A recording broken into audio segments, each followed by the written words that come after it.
믿음에 대한 성경적 정의 네 번째 시간입니다. 5. 믿음의 성장. 이제 마지막으로 믿음의 성장에 대해서 고찰해보자. 우리는 어떻게 해야 믿음이 성장할 수 있는가? 사실 이 물음은 모든 성도들의 마음속에 있는 물음일 것이다. 매일매일 믿음이 성장하고 예수님과 동행하는 삶을 살고자 하는데 그게 잘 안되고 좌절하는 경우가 참으로 많다. 우리뿐만이 아니라 예수님의 제자들도 예수님께 자기들의 믿음을 증대시켜 달라고 했을 정도로 그들 역시 우리와 동일한 과정을 거쳤다.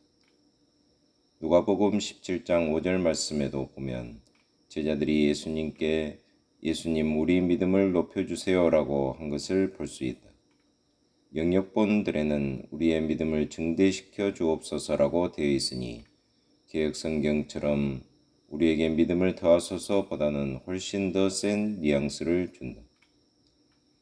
제자들의 이 간절한 요청에 대해 우리 주님께서 제자들에게 대답한 말씀을 보면 우리의 믿음이 어떻게 성장하는 것인지 잘 알 수 있다. 누가복음 17장 6절로 10절. 첫째로는 믿음 자체에 어떤 능력이 있는 것이 아니고 믿음의 대상이신 예수님께서 우리의 믿음대로 해주신다는 것을 깨닫고 믿어야 한다는 것이다. 여기에는 놀라운 진리가 숨어 있는데 그것은 믿음은 인격적 관계라는 것이다. 왜냐하면 예수님께서 우리의 믿음대로 해주시는 것은 곧 우리의 믿음으로 말미암아 우리와 교제하시는 것이므로 바로 그 교제를 통해서 믿음이 성장한다는 것을 보여주시고 계시기 때문이다. 하나님께서 자라게 하신다. 고린도후서 3장 6절, 골로새서 2장 19절. 우리가 잘하는 것이 아니다. 그렇다고 해서 우리가 해야 할 것이 하나도 없다는 의미가 아니다. 예수님께서 우리와 교제를 나누시면서 그 교제를 통해서 우리의 믿음이 자라도록 하시는 것이기 때문에 우리는 그 교제의 상대자로서 우리가 감당해야 할 부분이 있다. 그것은 바로 비록 믿음이 있는 성도라 할지라도 자기가 예수님께 마음 문을 활짝 열고 예수님을 마음 깊이 진정으로 영접하고 서로 진정한 교제를 나누어야 하며 또한 그렇게 하고 있는지 확인해야 한다는 것이다. 예수님의 말씀을 들어보자. 요한계시록 3장 20절 말씀은 예수님께서 교회에 주신 말씀이다. 볼지어다 내가 문 밖에 서서 두드리노니 누구든지 내 음성을 듣고 문을 열면 내가 그에게로 들어가 그와 더불어 먹고 그는 나와 더불어 먹으리라는 말씀은 불신자에게 주신 말씀이 아니다. 이 말씀은 성도라 하면서도 믿음이 있다고 하면서도 눈멀고 귀막힌 자들, 헐벗고 가난한 자들에게 우리 주님께서 예타는 심정으로 주신 말씀이다. 우리는 주님의 음성을 듣고 문을 열었는지 주님과 진정한 교제를 나누며 함께 상 앞에 앉아서 먹고 있는지 확인해 보자. 우리의 믿음이 성장하기 위해서는 반드시 그렇게 해야 한다. 둘째, 예수님께서 기뻐하시던 대로 우리가 믿음대로 행하였다고 할지라도 우리는 겸손한 마음으로 우리는 그저 무익한 종입니다. 우리가 해야 할 일을 했을 뿐입니다 하고 주님 앞에 엎드려야 한다는 것이다. 누가복음 17장 10절. 우리는 쉽게 우리가 우리 스스로의 힘으로 뭔가를 해냈다는 착각에 빠진다. 마치 어떤 선한 능력을 내가 본성적으로 가지고 있었던 것처럼 생각하며 특히 일이 잘 될 때에는 내가 예수님보다 먼저 앞서 나가려 할 때가 많다. 하나님께서 모든 선한 것으로 능력을 주셔서 능히 감당하게 하시는 것이지 내가 능력이 있는 것이 아니다. 할 일을 마친 후에는 반드시 엎드려야 한다. 면류관을 주님의 발 앞에 던지며 주님께 찬송과 영광을 드렸던 장로들을 기억해야 한다. 셋째, 성도는 하나님의 말씀으로 성장한다. 베드로전서 2장 2절, 디모데후서 3장 16절. 베드로전서 2장 2절 말씀을 보면 성도가 신령한 젖으로 성장한다고 되어 있는데 이는 하나님의 말씀을 의미한다. 넷째, 성도는 성령 충만함으로써 성장한다. 갈라디아서 5장의 기록에 기록된 성령의 열매는 그 열매를 맺을수록 더욱 풍성하게 성령의 열매를 맺게 됨을 가르쳐 준다. 또한 성령 안에 거하는 것뿐만 아니라 성령 안에서 걷고 행함으로써 성령으로 말미암아 우리의 속사람을 강건하게 하신다. 에베소서 3장 16절. 다섯째, 성도는 하나님의 징계를 받음으로써도 성장한다. 히브리서 12장 11절. 우리가 이 세상에 살며 육신을 입고 있는 동안에 우리는 깨어지기 쉬운 질그릇의 보배를 담고 있는 것과 같다. 고린도후서 4장 7절.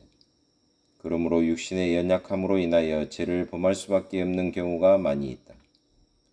그럼에도 불구하고 우리에게는 한 중보자가 계시기 때문에 우리가 우리의 죄를 자백하면 우리 주님 그리스도 예수님께서 우리 죄를 깨끗이 씻어 주신다. 그러나 때에 따라 하나님께서는 성도들을 징계하시어 하나님의 길에 서게 하시고 연단을 시키셔서 의와 평강의 열매를 맺게 한다.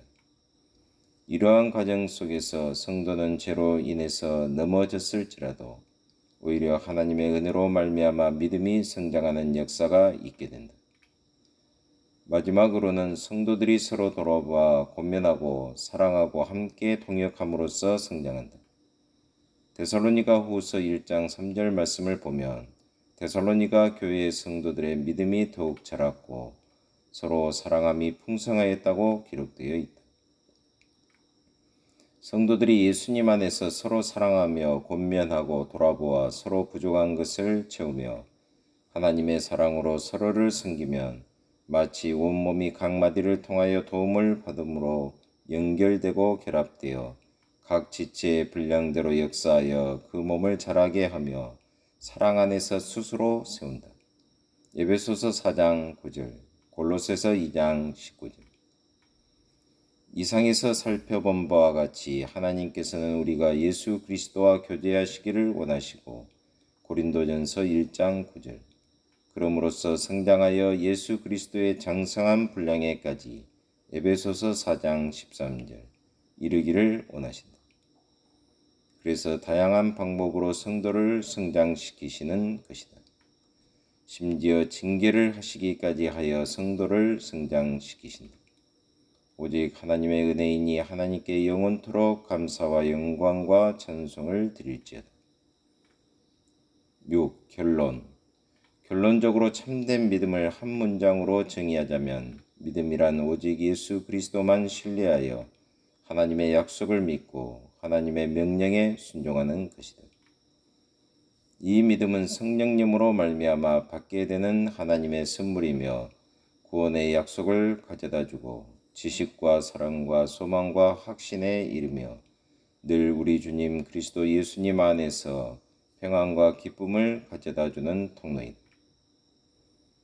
그러나 믿음은 어린아이와 같은 상태로부터 시작하여 예수 그리스도의 장성한 분량에까지 성장해야 한다. 성장하지 않은 믿음은 결코 건강한 믿음이 아니며 심지어 참된 믿음이 아닐 수도 있다. 그러므로 끊임없이 자신을 살펴 자신의 믿음이 참된 믿음인지 입증하는 것이 매우 중요하다 하겠다. 이를 위해 간단하게나마 믿음의 본질과 속성들에 합당한지 살펴보고 또한 믿음이 성장하고 있는지 진단해 보며 오직 하나님께 소망을 두고 어떠한 어려움과 고난과 핍박이라도 인내하고 견디며 저 천국을 바라보자. 하나님 아버지 참으로 감사합니다. 믿음에 대해서 심도 있게 공부하게 하심을 참으로 감사합니다. 저희들의 믿음이 더욱더 주님 안에서 성장하는 성숙해가는 그러한 저희들의 일생이 되게 하여 주옵소서. 예수 그리스도의 이름으로 기도하옵나이다. 아멘.